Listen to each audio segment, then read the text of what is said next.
দ্বিতীয় পুরুষের হাত তখনই ধরেছি যখন আমি স্বামীর কাছে পেয়েছি অবহেলা, অপমান, তুচ্ছ। আমি অত সহজে দ্বিতীয় পুরুষের হাত ধরতে চাইনি, কিন্তু আমার স্বামী আমাকে বাধ্য করেছে। তার অবহেলা আমাকে বাধ্য করেছে, তার তুচ্ছ ব্যবহার আমাকে বাধ্য করেছে। আমার একটা স্বপ্ন ছিল যে আমার জীবন সঙ্গীর সঙ্গে আমার সারা জীবন কাটবে সুখ দুঃখের মাঝে। সে একটু আমাকে বোঝার চেষ্টা করবে, আমার কষ্টটা সে বুঝবে।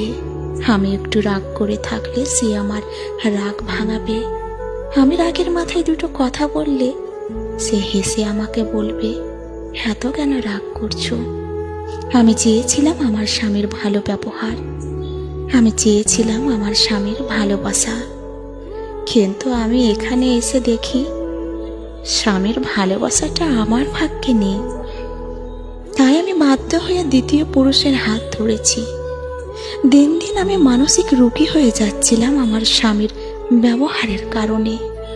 দিন দিন আমি অসুস্থ হয়ে পড়ছিলাম স্বামীর দুর্ব্যবহারে। আমি অনেক চেষ্টা করেছি স্বামীর ভালোবাসা পাওয়ার জন্য, কিন্তু ভাগ্যে যদি স্বামীর ভালোবাসা না থাকে তো শত চেষ্টা করেও সেই স্বামীর ভালোবাসা পাওয়া যায় না। আজ যখন আমি দ্বিতীয় পুরুষের হাত ধরেছি তখন আমার স্বামীর অনেক অভিযোগ। আমি নাকি চরিত্রহীন, আমি নাকি বাজে মেয়ে, নোংরা মেয়ে। কিন্তু কখনো যদি আমার স্বামীকে আমি প্রশ্ন করতাম ঘুরে, আচ্ছা একটা মেয়ে কি স্বামীর ঘরে শুধু দুমুঠো রান্না কাপড় কাচার জন্যই আসে? আমি যখন বাবার ঘরে ছিলাম তখন আমাকে আমার বাবা অসম্ভব ভালোবাসে, আগলে যত্নে রেখেছিল।